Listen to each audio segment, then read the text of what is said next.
نحمده ونصلي ونسلم على رسوله الكريم أما بعد فأعوذ بالله من الشيطان الرجيم بسم الله الرحمن الرحيم قال أهل الحق حقائق الأشياء ثابتة والعلم بها متحقق خلافا للسوفسطائية الصلاة والسلام عليك يا سيدي يا رسول الله وعلى آلك وصحبك يا سيدي يا حبيب الله۔ عقائد اہل سنت میں الحمدللہ ثم الحمدللہ ہم نے پہلے جو اس عنوان پر عقیدے پر سب سے پہلے لکھی جانے والی کتاب امام الائمہ کاشف الغمہ حضرت امام اعظم امام ابو حنیفہ رضی اللہ تعالی عنہ کے الفقہ الاکبر اس کا متن مکمل کیا، اور پھر اس کے بعد جو لکھی گئی کتاب امام ابو جعفر طحاوی رضی اللہ تعالی عنہ، ابھی گزشتہ سے اس کا درس مکمل ہوا، اور آج ہے عقائد نصفیہ۔ یہ کتاب بھی تقریباً آج سے کوئی تقریباً 900 سال پہلے احاطہ تحریر میں لکھی گئی ہے، تو انسان اندازہ خود ہی لگا لے کہ آج جو اہل سنت و جماعت کے عقائد ہیں بالکل وہی ہیں جو آج سے 1400 سال پہلے یا 1300 سال پہلے یا 1000 سال پہلے یا 800 سال پہلے جب بھی تمام الحمدللہ ثم الحمدللہ ایک بار کے برابر بھی ادھر ادھر نہیں ہے۔ جو ان عقائد پر ہے وہی سنی ہے، وہی اہل سنت جماعت ہے، تو جو ان سے اختلاف رکھتا ہے تو وہی پھر وہ زبان سے دعویٰ کرتا رہے لیکن وہ اہل سنت و جماعت کے ساتھ ایسے لوگوں کا تعلق نہیں۔ یہ انتہائی معرکۃ الآراء کتاب ہے، انتہائی معرکۃ الآراء ہے، اس کے ہزاروں یعنی علماء نے اس کا درس دیا ہے، دنیا بھر کے مدارس میں داخل نصاب ہے، اور دسیوں سینکڑوں اس کی شروحات لکھی گئی ہیں۔ تو چونکہ میں تو ابھی صرف جو متون ہیں، جو کور ٹیکسٹ ہے، وہ بس میں ابھی وہ عرض کر رہا ہوں، جب یہ سارے متون ختم ہو جائیں گے تو اس کے بعد انشاءاللہ العزیز ان تمام جو کتابیں جن کے متن میں عرض کر چکے ہیں ان کی دوبارہ اگر خدا نے زندگی دی تو پھر ایک ایک نقطے کی تشریح بھی کریں گے انشاءاللہ العزیز، اور اس کے پیچھے جو قرآن و سنت کے دلائل ہیں وہ بھی انشاءاللہ العزیز دلائل درج کیے جائیں گے۔ تو آپ فرماتے ہیں پہلی بات یہ ہے کہ جو حق کی پیروی کرنے والے لوگ ہیں، ظاہر بات ہے حق کی پیروی کرنے والے اہل ایمان ہیں، اہل اسلام ہیں، قرآن پاک پر ایمان رکھنے والے لوگ ہیں، رسول خدا صلی اللہ علیہ وسلم کی نبوت رسالت کو ماننے والے لوگ ہیں، آسان لفظوں میں جنہیں ہم مومن کہتے ہیں، مسلم کہتے ہیں۔ وہ انہوں نے یہ کہا ہے، ان کا یہ عقیدہ ہے کہ حقائق الاشیاء ثابتۃ، یہ جتنی چیزیں موجود ہیں نا جو ہمیں نظر آتی ہیں یا ہمارے حواس خمسہ میں آتی ہیں، بعض چیزیں ہیں جو نظر آتی ہیں، بعض چیزیں جن کو ہم سنتے ہیں، بعض چیزیں ہیں جن کو چکھتے ہیں، بعض چیزیں ہیں جو محسوس ہوتی ہیں، کیونکہ ساری چیزیں نظر تو نہیں آتی، کئی چیزیں جو نظر نہیں آتی لیکن ہیں وہ ہوا کب ہمیں نظر آتی ہے، لیکن ہمارا جسم فیل کرتا ہے کہ یہ ہوا ہے۔ یہ جو خوشبو ہے پھولوں میں یہ کب ہمیں نظر آتی ہے، یہ تو ناک سے ہی پتہ چلتا ہے نا کہ اس میں کوئی خوشبو ہے۔ تو اس لیے تو جو بھی اشیاء ہیں یہ ہیں، یعنی یہ ایسا نہیں ہے کہ کوئی انسان جیسے سویا ہوا انسان ہوتا ہے، خواب میں کبھی کہیں جا رہا ہوتا ہے، کبھی کچھ دیکھتا ہے، کبھی کبھی جب وہ بیدار ہوتا ہے تو جو کچھ وہ چیزیں خواب میں دیکھ رہا ہوتا ہے ان میں سے کوئی چیز بھی نہیں ہوتی۔ یعنی یہ جو دنیا کی اشیاء ہمارے حواس خمسہ میں آتی ہیں، یا آنکھ ان کو دیکھتی ہے، زبان ان کو چکھتی ہے، کان ان کو سنتے ہیں، ناک ان کو سونگھتا ہے، جسم ان کو فیل کرتا ہے، یہ سب کی چیز فی الحقیقت ہے، ہم کو خواب میں نہیں ہے۔ یعنی یہ جو زندگی ہے یہ کوئی خواب نہیں ہے بھائی۔ اہل علم کا، اہل حق کا یہی عقیدہ ہے، یہی موقف ہے کہ یہ کوئی خواب، ہم کسی خواب کی دنیا میں نہیں ہے۔ بعض لوگ کہتے ہیں کہ بس انسان پتھر کو سمجھتا ہے کہ یہ سخت ہے تو وہ پھر وہ اس کو سخت فیل ہوتا ہے، آگ کو سمجھتا ہے کہ یہ جلاتی ہے تو پھر وہ جلاتی ہے، پانی کو یہ سمجھتا ہے کہ وہ اس میں تری ہے اور پیاس بھی جاتا ہے، یہ نہیں، وہ کہتے ہیں یہ انسان کی اپنی سوچ ہے، جیسی سوچ ہے ایسی وہ چیزیں بن جاتی ہیں اس کے لیے، لیکن حقیقت میں یہ کوئی چیز نہیں ہے۔ آج خصوصی طور پر آج کے زمانے میں یہ ایتھیسٹ وغیرہ یا ان کا تو اگر یہ موقف نہیں ہے، لیکن بہرحال احمق کو دنیا میں ایک بہت بڑی تعداد ہے جو لکھتے بھی ہیں، بولتے بھی ہیں، لوگوں پر ان کا اثر انداز بھی ہوتے ہیں، لیکن اگلے درجے کے احمق۔ اور یہ جو احمق قسم کے لوگ ہیں نا جی، بظاہر ہمیں انسانی شکل و صورت میں نظر آتے ہیں، ٹھیک ٹھاک بھی نظر آتے ہیں، باتیں بھی بڑی کمال کرتے ہیں کبھی کبھی، لیکن ہوتے ہی اگلے درجے کا احمق ہے۔ اور یہ کوئی آج کا نیا فتنہ نہیں ہے بھائی، یہ پرانا ہے۔ فرمایا یہ چیزیں فی الحقیقت ہیں، لیکن ایک فلاسفر کا گروپ ہے جنہیں سفسطائیہ کہتے ہیں، انگلش میں بھی ہے، وہ کہتے نہیں یہ دنیا ایسی نہیں ہے، یہ انسان کی جیسی سوچ ہے ایسی ہمیں چیز نظر آتی ہے۔ ہمارا بالکل یہ حقائق کے خلاف بات ہے، یہ وبات واقعہ کے خلاف ہے۔ پہلے کیوں کہ جب آپ اس کائنات کو پہلے نہیں مانو گے، اس کے خالق کو کیسے مان سکتے ہو؟ کیونکہ مخلوق کے ذریعے، اس کائنات کے ذریعے ہی انسان اس کائنات کا وسیلہ بناتا ہے خدا کی معرفت کا۔ جب انسان اسی کو نہیں مانے گا تو پھر خدا کو کیسے مانے گا، اور خدا کی معرفت اسے کیسے حاصل ہوگی؟ تو اس لیے پہلی بات یہ کہ انسان یہ مانے کہ یہ دنیا جیسے مجھے نظر آتی ہے ایسے ہی ہے، یہ نہیں کہ میری نظر کو دھوکہ کھا رہی ہے، یہ کھاتے ہیں دھوکہ کبھی کبھی، پر یہ بھی نہیں کہ ہر ایک بات میں دھوکہ کھا لے۔ دوسری بات، اسباب العلم للخلق ثلاثۃ، جتنی بھی مخلوق ہے نا، خصوصاً انسان جن، اللہ رب العزت کا علم وہ اس کا ذاتی علم ہے۔ خدا تعالیٰ کو کوئی کسی بھی چیز کی نہ ضرورت ہے، نہ وہ کسی چیز پر ڈپینڈ کرتا ہے، نہ اس کے علم کا کوئی سبب ہے، نہ اس کا علم بالکل مخلوق سے مختلف علم ہے۔ لیکن مخلوق کا جو علم ہے یہ بغیر اس کے تین اسباب ہیں، یعنی علم کیسے حاصل ہوگا بھائی؟ تو اس کے تین اسباب ہیں، ان اسباب پائے جائیں گے تو علم پائے جائے گا، اگر اسباب نہ ہوئے تو علم بھی نہیں ہوگا۔ تو پہلی چیز ہے علم کہاں سے حاصل ہوتا ہے؟ حواس خمسہ سے، 5 سینسز ہیں جو اللہ تعالیٰ نے انسان کو عطا کی۔ آنکھ میں دیکھنے کی صلاحیت ہے، کان میں سننے کی صلاحیت ہے، زبان میں چکھنے کی صلاحیت ہے، ناک میں سونگھنے کی صلاحیت ہے، باقی سارے جسم میں محسوس کرنے کی صلاحیت ہے۔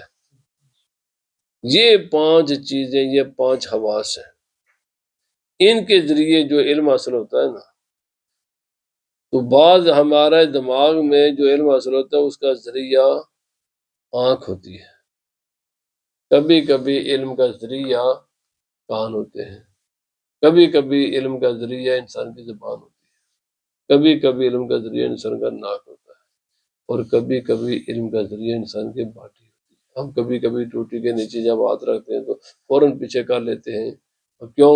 ہماری باڈی کا ذریعہ یا تو یہ بہت ہی ٹھنڈا ہے اور یا کہتی ہے بہت ہی گرم ہے، تو فوراً سگنل بھیجتے ہیں نا دماغ کو، اور دماغ بڑے ایک الیکٹرانک سسٹم ہے انسان کی باڈی میں، فوراً سگنل دیتا بھائی پیچھے کر لو ہاتھ، ورنہ یہ جلد تیری کو یہ زیادہ سردی نقصان دے گی یا زیادہ گرمی اس کو جلا دے گی۔ دونوں ہی صورتوں میں دماغ انسان کے ہاتھ کو پھر سگنل بھیجتا ہے کہ وہ اس کو پیچھے کر دو، لیکن یہ باڈی پہلے وہ سگنل دماغ کو باڈی بھیجتی ہے نا، تو اس کے بعد ہی واپس سگنل انسان کی طرف آتے ہیں۔ باقی سارے اور یہ چیزیں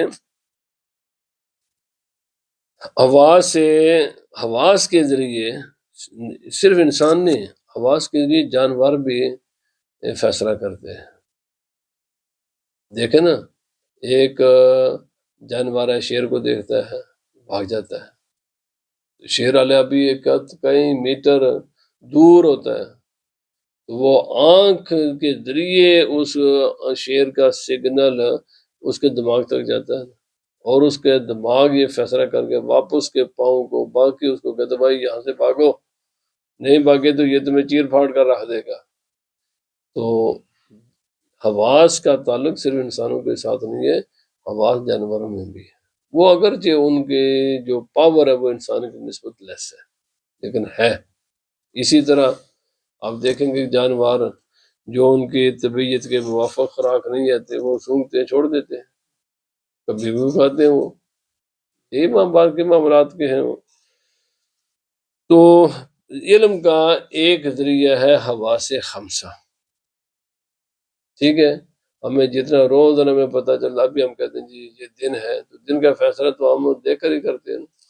ایک انسان نبی نے وہ تو فیصلہ نہیں کر سکتا یہ دن ہے یہ رات ہے، روشنی کا تو وہ فیصلہ کر ہی نہیں سکتا. اسی طرح ایک انسان اگر بہرا ہو جائے تو اس کو کچھ خبر نہیں ہوگی کہ یہ ساتھ والا آدمی کیا مجھے کہہ رہا ہے کیا نہیں کہہ رہا ہے. تو بہرحال دوسری حواس کا علم کا ذریعہ خبر صادق. کیوں کہ ساری چیزیں حواس میں آ نہیں سکتی. ساری چیزیں کب حواس میں آ سکتی ہیں؟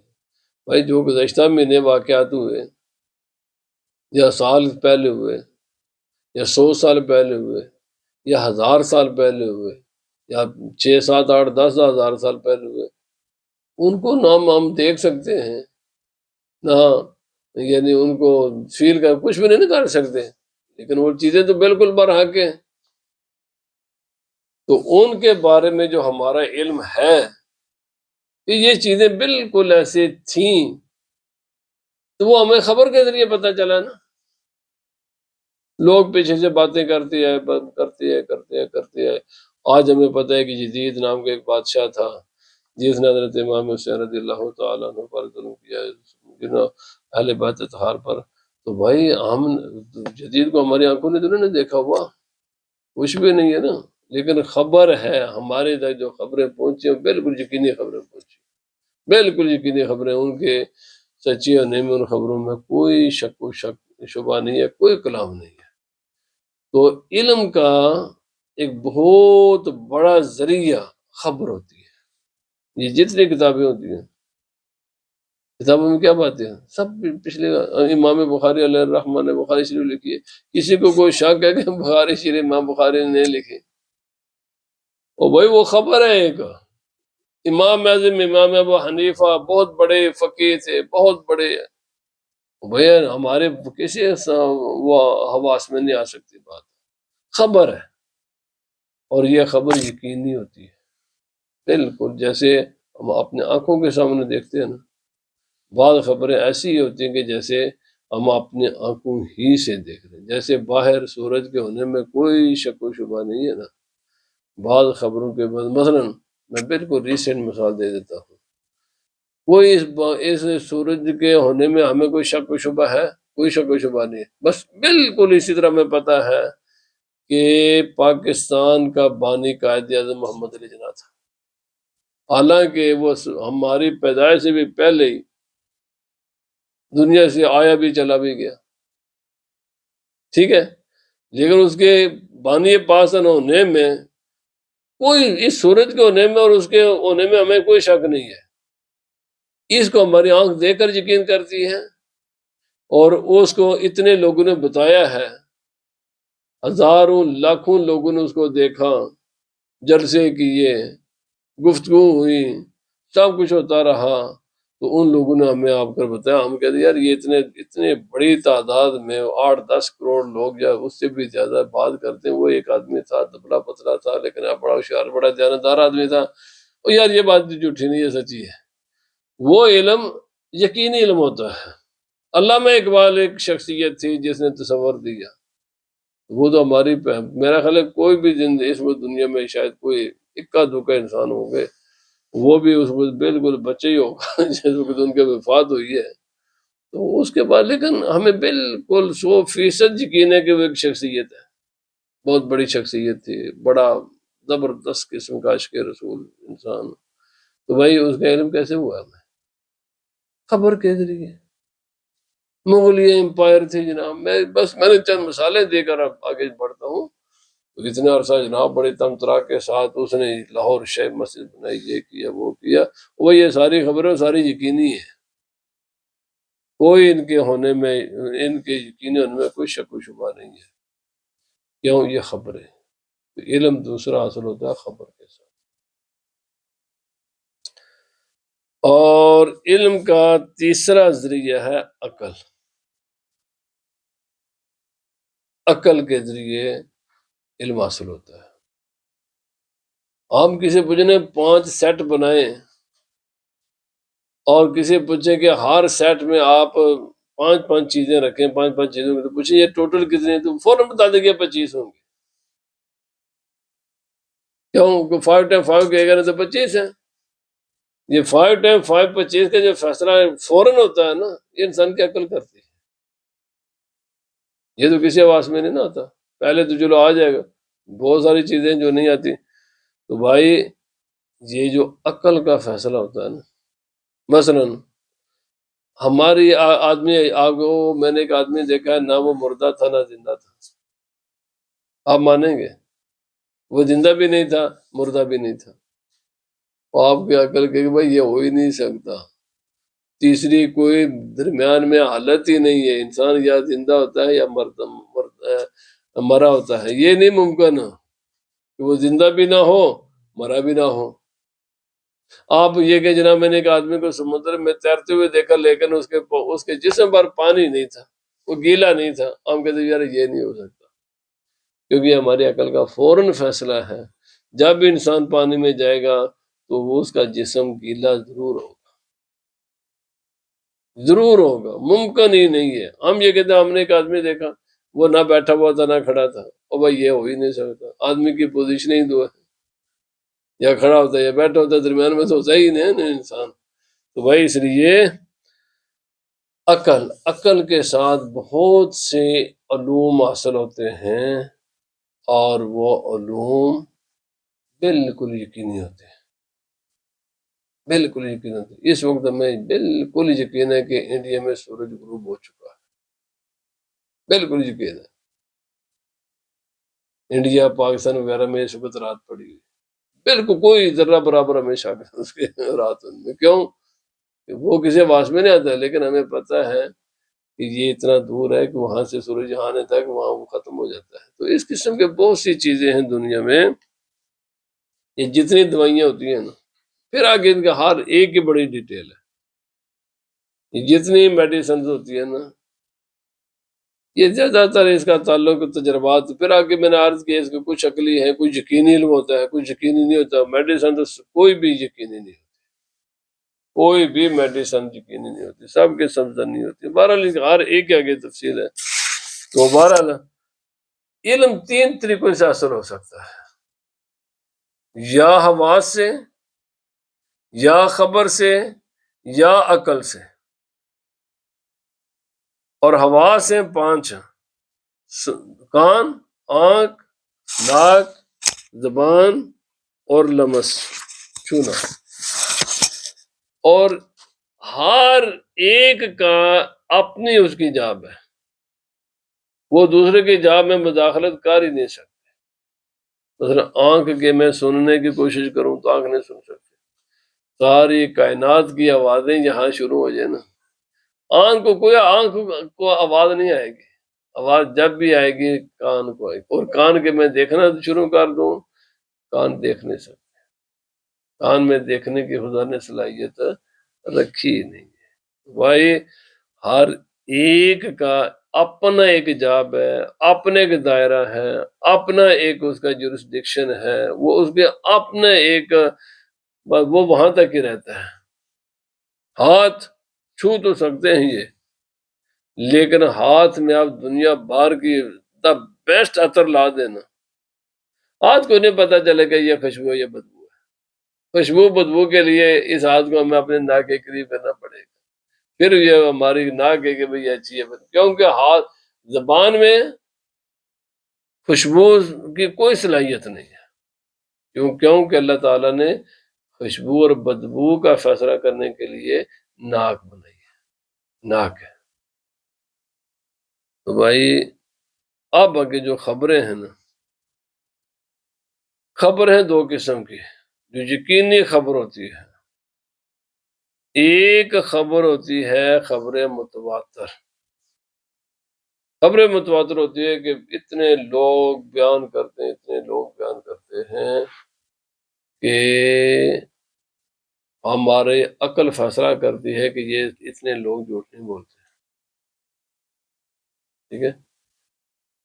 مقصد یہ کہ ابھی ہم یہ کہیں جناب انگریز نے انڈیا پاکستان پر حکومت کی ہے اتنا عرصے تک، یہ بالکل یقینی خبر، یہ ایسے یقینی جیسے قرآن کی آیت ہے۔ کیوں؟ اتنے لوگوں نے بتایا بھائی انڈیا نے برٹش نے حکومت کی ہے انڈیا پاکستان پر، کہ ہماری عقل کہتی ہے یار یہ ممکن ہے کہ اتنے لوگ ہر ایک طرح کے برٹش انہوں نے حکومت کی انڈیا پاکستان پر، یہ ممکن ہی نہیں کہ اتنے لوگ جھوٹ بولے۔ ان کی اتنے لوگوں کا بیان کرنا یہ سچائی اس کے خبر کے سچے ہونے کی دلیل ہے۔ میں پہلے بیان کر، یزید ہوا ہے ایک بادشاہ، ہم نے کوئی نہیں دیکھا لیکن ہمارا پورا یقین ہے کہ وہ ہے، وہ تھا۔ کیوں؟ خبریں اتنی ملی ہیں کہ جو بتانے والے لوگ تھے وہ بہت زیادہ لوگ ہیں۔ اور دوسری خبر ہوتی ہے